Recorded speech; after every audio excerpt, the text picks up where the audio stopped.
Hi there, Cheryl here. I'm so sorry, starting late. I just need to check the sound. I went live at 7 and the sound wasn't working. I need to see if it is now, so forgive me while I plug myself in. We have sound. I'm just going to go through the iPad sounds. Don't want to disrupt anything there, so forgive me. Just let me get set up. If you can't hear me, do let me know, but I could hear myself. Not that that's a great thing. But I am assuming that you can hear me. I'm just going to check here to see if I can... No, not what I want. Okay.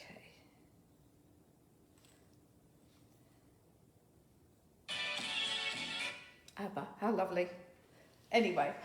Okay, I am going to assume that you can hear me unless you tell me otherwise. Oh, sound issues. The bane of live videos, the bane of Facebook Live. Oh my goodness. Anyway, I'm going to carry on. Hopefully you can hear me. I could hear myself a moment ago. So, thank you so much for joining me, whether you're watching live or the replay later. This is Knit Matters Season 3, Episode 6, and today we're talking about joins and splices. Now, I really do appreciate you being here, and again, sorry for any technical difficulties.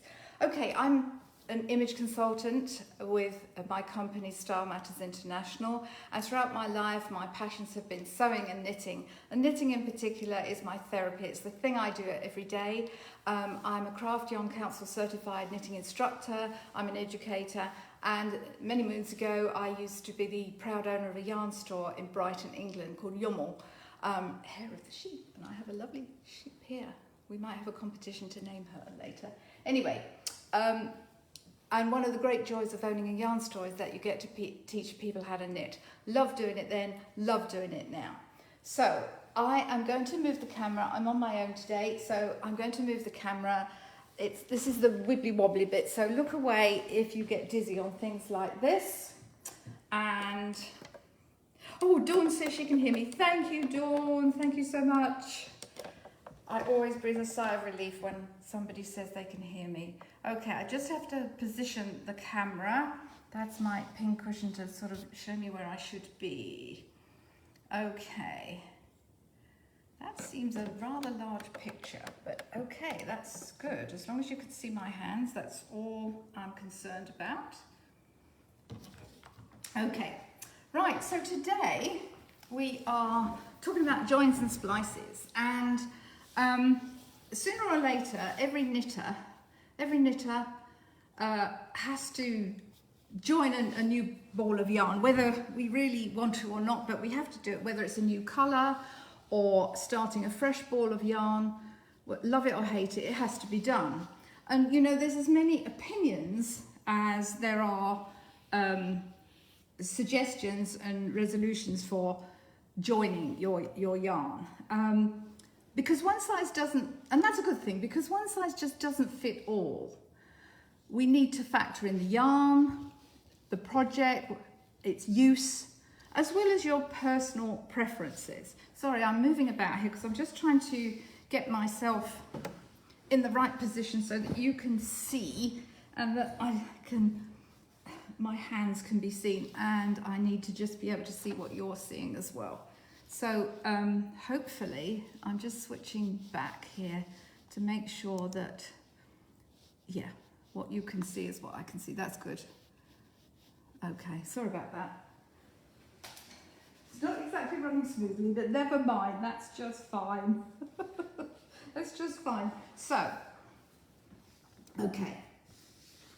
So the first thing is, you know, the whole thing about knots, to knot or not. That's a big one amongst knitters. Do we place a knot anywhere or do we not?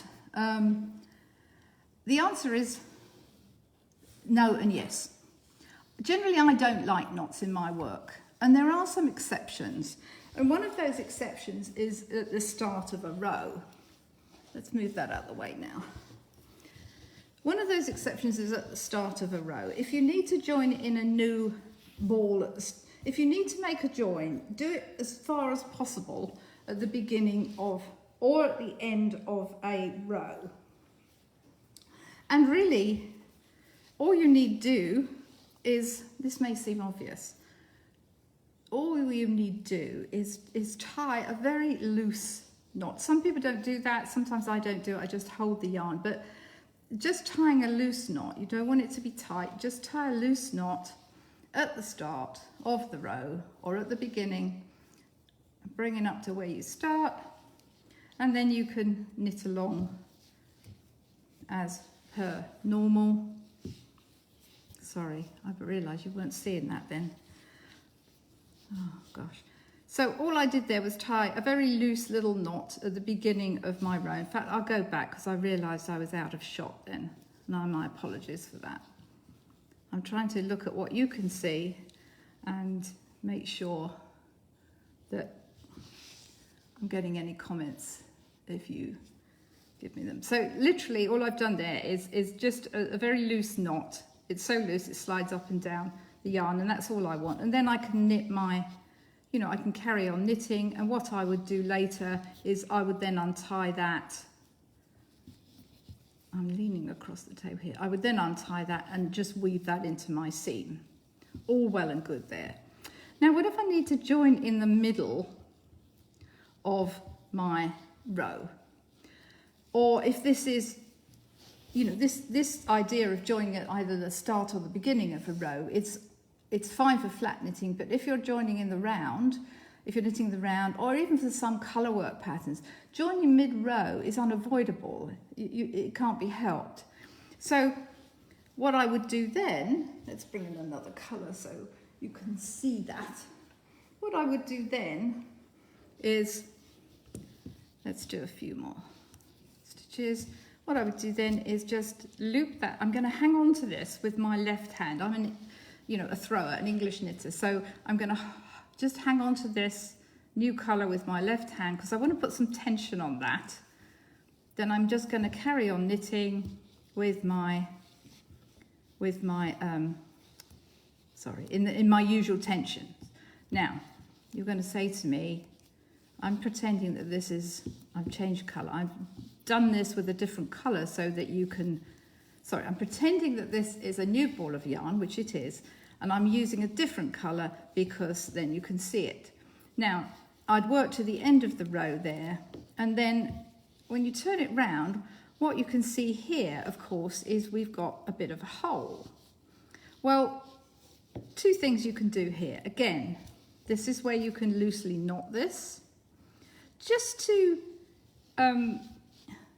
hold it together, because some knitters do find that a bit disconcerting that they're knitting and there's a hole. So when you carry on knitting, once you've got to a certain point, and once you've finished the piece, you can, again, just untie that and weave that in. Or you can, sometimes, I just leave this hanging, because then when I work my way back on the next row, where this is a bit loose, I can just give it a tug. Do whatever works for you. If you don't like the hole, tie it loosely, but only just, literally like that. You don't want a knot. You don't want to do a knot over a knot over knot. It's just to hold it and stop it bothering you with that kind of hole there.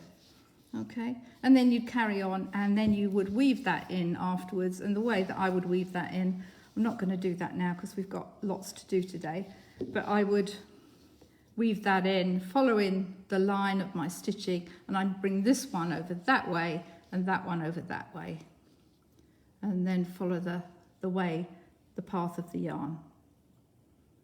Okay, almost like duplicate stitch on the back. So that's a very simple way of doing it. Let me just cut my yarn there because I'm going to need that again. So another thing that you can do is, and this is a very sort of popular one. It's not my favourite for reasons that will will be becoming obvious in a minute. Oh, okay, sorry, just lost my ball of yarn there. But what you can do, my floor is a bit skiddy and my chair is skidding away from the table. So what we can do here, let me get into shot and make sure that you can see me. So one of the things you can do, and I'm knitting with my current yarn here, my current ball of yarn. Okay, so now I need to bring in my new yarn because I've either run out here or I'm bringing in. You wouldn't actually do this with a new colour. So I've run out of my yarn here. Let's pretend that I really have. And I want to bring in my new ball of yarn, the same colour. So I'm just going to sort of lay those one over the other like that. And then I'm going to knit them together for a few stitches. Now, you're going to have thicker stitches, and you do that for, you know, maybe 4 or 5, 6 stitches, something like that. So let me get to the end of the row on that one. I've never really been a fan of this one because it does tend to be visible, but it does have its uses.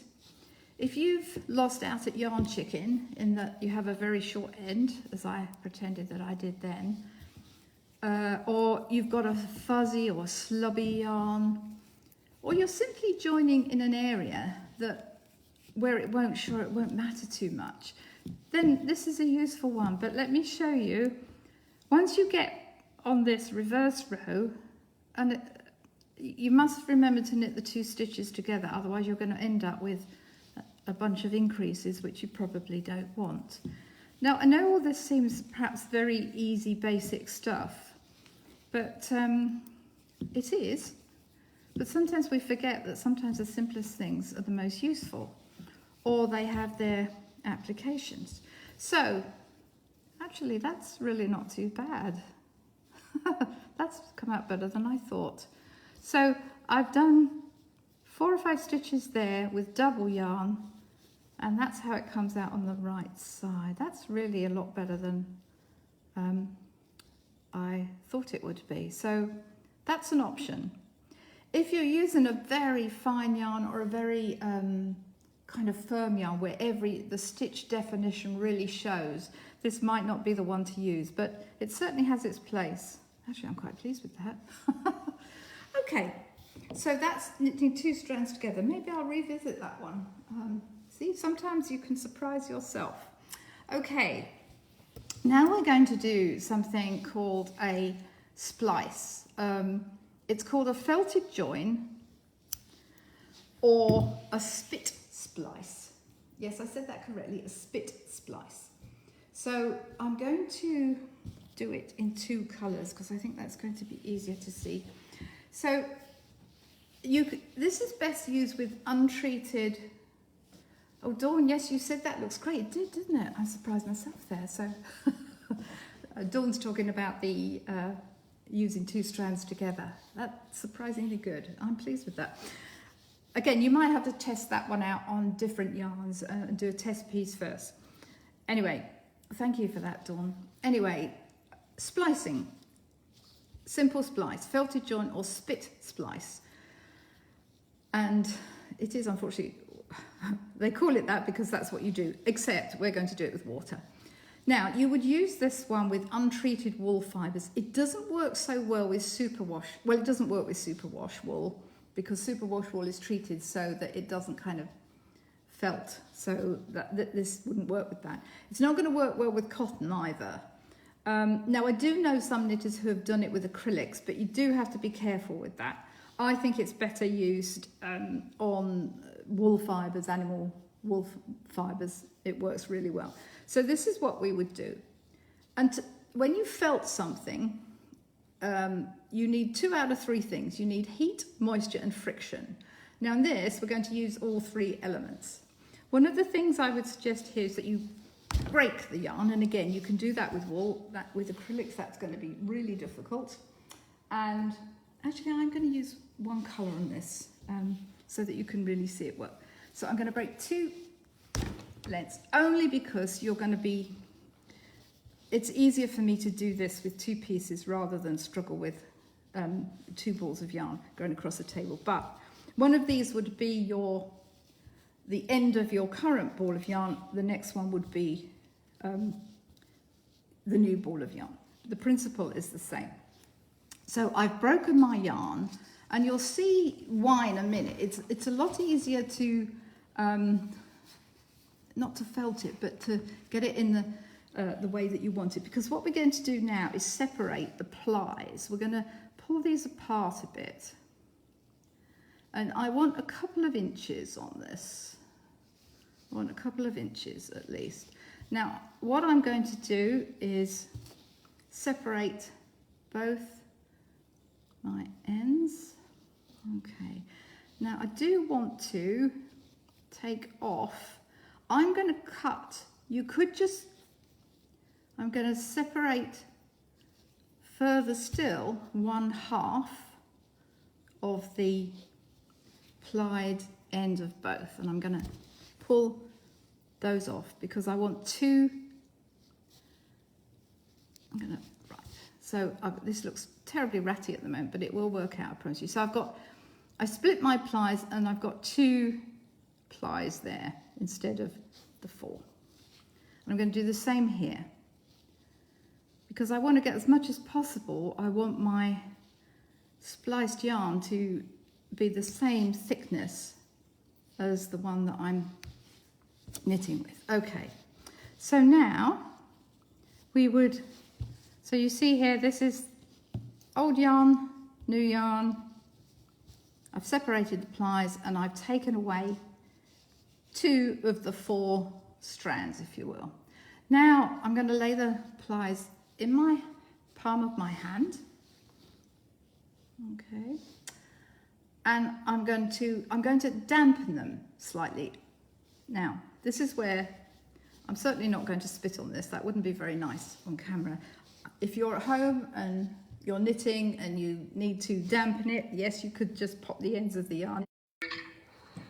I would prefer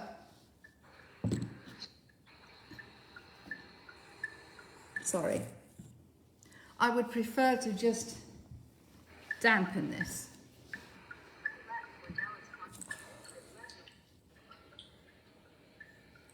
Sorry, my phone has gone off.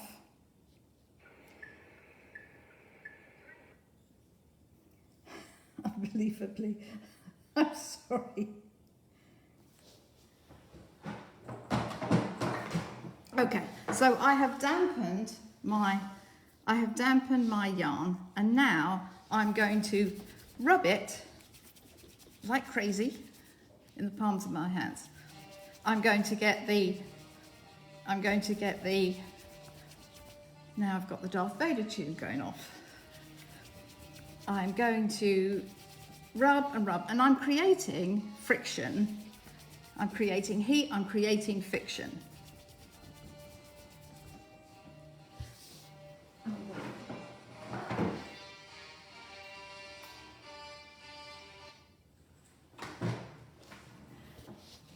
I need to do that a little bit more. Now, you can do this without the moisture. I find it works better with. Now, that's a little bit raggy there, so I'll just do that a bit more. Okay. Now, you can see there, that has spliced really well.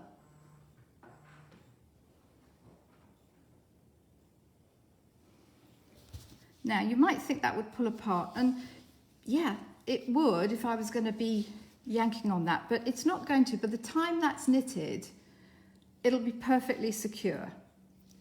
It's strong, it's quick, and there's no loose ends, which is really nice. So that is a spit splice, and you can see how quick that was, and I didn't do a very good job. This is Knitting Matters going on right now.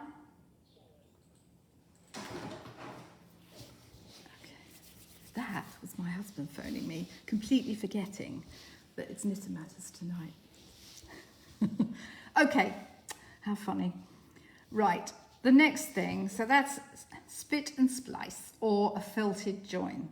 Really handy to know how to do that. obviously it works better with one colour, but if you needed to make a inconspicuous join with the other colour at the same time, you could do that. You could do it, but it's really good for a one colour join. Okay, now next one is what's known as a Russian join. It's a join which is really handy because there's no loose ends to weave in.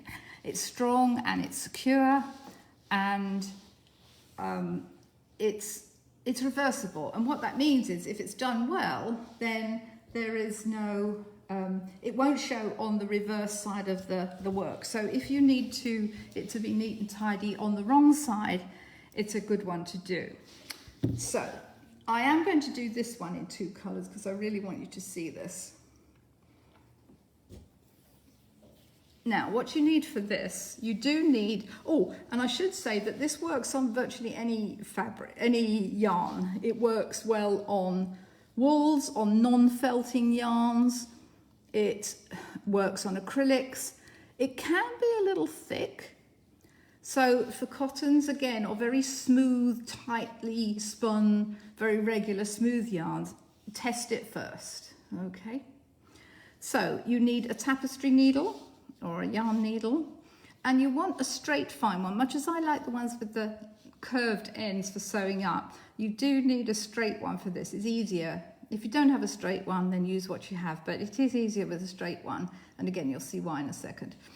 So, and the finer the better, as long as you can thread the yarn with it. So what I'm going to do here is thread my yarn through my needle, and then I'm going to kind of work it through the plies of the yarn for about 2 inches. Let me get that out of the picture so it's not in the way. So you're just kind of running it through the center, and this will kind of get twisted and it'll get bunched up, but that's all okay. So you just you do this for a few inches. Certainly you need to do it for a couple of inches. You could do it for more if you wanted. I'm just going to do it so it sort of fills the needle. And then you would just come out of that and pull that through, leaving the loop. This is where it's a little bit tricky because you don't want to lose your loop, but you also need to pull that through. Okay, so I've pulled that through and I've left my little loop there. You can see that. Let me get my other colour. This one I will just use an odd piece of yarn. And we're going to do the same thing. Thread our needle again. And we're going to loop it through the loop that we've already done first. Okay, loop that through.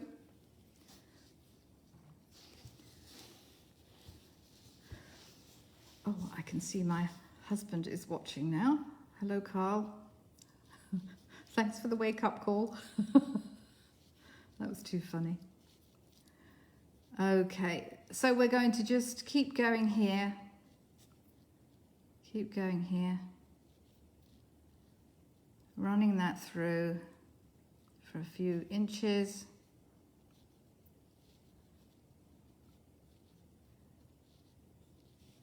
And then again, same thing, we're going to pull that through. We're going to pull that through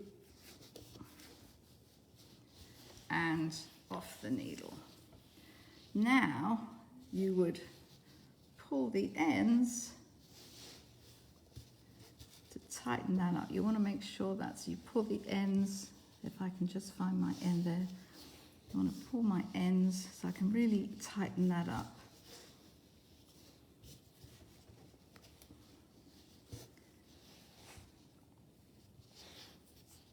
That's it. I want to tighten up my loops, so you want to pull the end.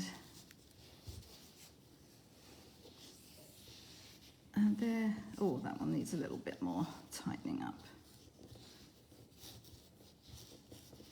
Okay. And then you would just clip off the, you do it better than I'm doing it now, but you would just clip off your tail ends. And again, by the time that's, you know, by the time that's knitted in, it is a little bit, it could be a little bit thick. So you might need to twist that a little bit more. But again, by the time that is knitted in, that will work pretty well for your knitting. And I've done that in 2 colours here, just so that you can see. I think I have an example where I've done it in 1 colour. Just while I was, yeah. So that's 1 colour. And again, it's pretty good. I've been manhandling this a bit, so it's gone a bit fuzzy, but by the time you've trimmed those off and knitted that in, it should be good. So that's another option. And finally, we're going to do something called a magic knot or fisherman's knot. Now, I said earlier, with a few exceptions, let me put my needle back. With a few exceptions, I don't like knots in my knitting. And this is another of those exceptions. Now, I've seen a number of videos and demos, illustrations for this knot. And some make it look very complicated, and really it isn't. Because what we're doing here is 2 overhand knots. So you're going to line up your 2 yarn tails. Okay, old ball of yarn, new ball of yarn. You're going to line them up facing in opposite directions. Now again, I'm using 2 colours for clarity, but you could just as easily do this with 1 colour. So you take 1 tail and you go over. Oh, let's make sure you can see that. Let me just adjust, sorry. So you take 1 tail, you go over the other yarn, under, over, under. So you've made an overhand knot, and you just tighten that up. Then you do the same thing on the other side. Over, under, over, under, and tighten that up. Now this is where the magic happens. You don't pull it on the tail ends because you're pulling them further away. What you actually want to do is bring them together. So you pull on the ball ends, if you will, and do that super, super tight. And then you can clip that right off. And this does appear scary, but I promise you it's going to hold. Okay, I can even trim that off more. And I'm going to show you how to do this again in a second. That is going nowhere. Okay? How simple is that? I'll show you again. And some illustrations of this are incredibly complicated, but it really doesn't need to be. You're just doing 2 overhand knots, so I'm going to cut that off. I'm going to show you again. It's very simple. So you want these, you want your tail ends going in opposite directions, okay? And then 2 overhand knots. And if you've been in the Boy Scouts or Girl Scouts, you probably remember how to do this. I was in the Brownies and I cannot remember my knots, but this one I can remember. So over the other yarn, under it, over it, under, overhand knot, simple. Okay, over, under, over, same colour, and knot. Now, don't pull the tails because you're going to pull them farther apart. You want to pull, oops, I didn't do those very tightly there. You want to pull the ball ends, okay? And then you can trim it right down. I think this is so clever, this knot. It's frightening because you think this is going to pull apart, but it doesn't. Now, having said all of that, it is still a knot. It is still a knot. So it's not going to be totally invisible. It's as strong, as secure and neat as a knot can be, but it won't be invisible on both sides. And when you're knitting this in, it's hard to predict exactly where it will appear in the knitting. So you might have to finagle it a bit slightly so it stays to the back of the work. But it's a very useful little technique to know. So that was 6 ways of joining yarn. Hopefully you learned a new one today. Do try them and let me know how you get on with them. So I'm going to move the camera back now. Bit wibbly wobbly. Again, this bit. Just forgive me a second. So, camera's coming back up. Hello Jennifer, how are you? Okay, and I'll dash back to my seat. Okay.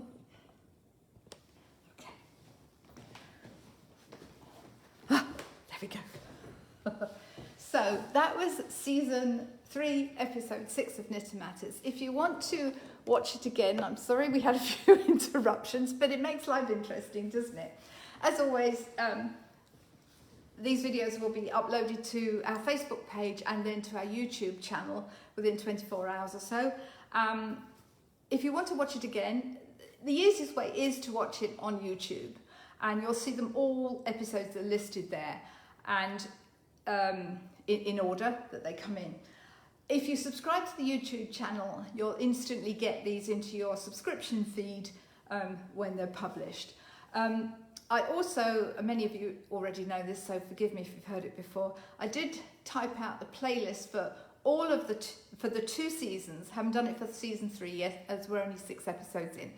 But for the first 2 seasons, of which there's over 70 episodes, I have a full PDF of each episode and the contents of them. So if you'd like a copy of that, just direct message me or private message me. If you text me in that way, don't forget to put your email address in so that I can send it to you, or simply email me at cheryl@knitmatters.com, cheryl@knitmatters.com, and then I'll be happy to send you a PDF. Anyway, I do hope you found the joins and splicings useful. Some of them are simple, but you know, sometimes the simplest things work best. But play around with them. It gives you more tools in your knitting armoury, and you know, do try them and let me know what you think about them as well.